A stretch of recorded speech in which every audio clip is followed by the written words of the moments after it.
ជំរាបសួរបងប្អូនអរគ្នាថ្ងៃនេះទី19ខែ7ឆ្នាំ2026បងប្អូនណាខ្ញុំមកបង្ហាញប្រភេទផ្ទះវីឡាទឿមួយទៀតដែរផ្ទះនេះហើយរួចរាល់ 100% បងប្អូនបាទផ្ទះនេះទៅតឹង7បដោយ12បាទហើយផ្ទះនេះស្ថិតនៅភូមិក្បាលបឹងឃុំស៊ីធកដាលស្រុកភូមិបាល់បឹងឃុំ7ក្រៅស្រុកស៊ីធកដាលខេត្តព្រៃវែងបងប្អូនណាបាទហ្នឹងហើយតែស្អាតណាស់បងប្អូនហ្នឹងហើយយើងធ្វើឲ្យរួចរាល់ 100% បងប្អូនបាទជ្រីជ្រុងម៉ូតម៉ាំងអីគឺស្រស់ស្អាតណាស់បងប្អូនបាទហ្នឹងហើយនឹងភ្លើងតសភ្លើងមុខនិយាយមកស្អាតបងប្អូនហ្នឹងហើយតែនេះមាន2បន្ទប់គេងបងប្អូនណា2បន្ទប់គេង1បន្ទប់ទឹកចក្រានបាយនិងកន្លែងទួលភ្ញៀវបងប្អូនបាទហ្នឹងហើយបាទខាងក្នុងគឺស្រស់ស្អាតណាស់បងប្អូនបាទចូលមើលហ្នឹងហើយបាទវាំងននអីចាប់ឲ្យអស់បាទអត់តពាក់ស្អាតណាស់ភ្លើងបិតានេះគឺស្រស់ស្អាតតែម្ដងបងប្អូនបាទហ្នឹងហើយផ្ទះនេះតម្លៃជាង 20000 បងប្អូនមានចំណាក់ម្ដងអាចតាក់ទងបានបាទនេះបន្ទប់ទី1បងប្អូនណាបន្ទប់ទី1ធំទលាយស្អាតណាបងប្អូនបាទគឺស្រស់ស្អាតគ្រប់កន្លែងទាំងអស់ទាំងទ្វារការ៉ូថ្នាំអីគឺ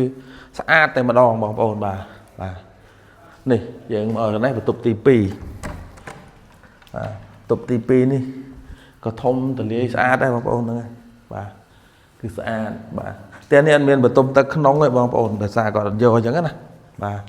ហើយមកខាងក្រោយនេះជាក្រានបាយបាទនេះជាក្រានបាយ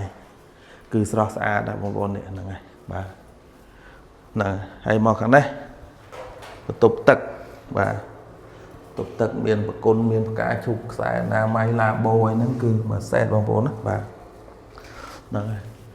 ផ្ទះហ្នឹងយើងរៀបរយអីមកហើយរួចរាល់ហើយបងប្អូនហ្នឹងហើយស្អាតណាស់បងប្អូនបាទណា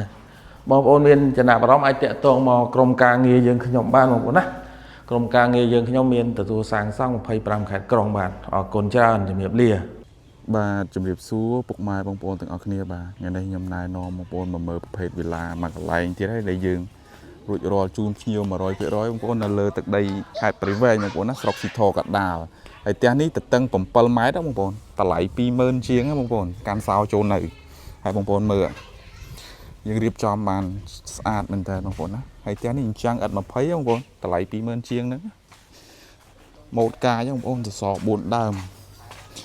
តម្លៃ 20000 ជាងយើងមានដូចជាប្រភេទទ្វារឈើអញ្ចឹងបងប្អូនហើយវិដានកន្លែងទទួលភ្ញៀវគឺអញ្ចឹង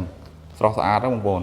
ហើយមានការ៉ូអញ្ចឹងមានអីអញ្ចឹងបងប្អូនមានកញ្ចក់រ៉ាយស៊ីនឥត20មួយជុំទ្វារបន្ទប់សិតតែប្រភេទ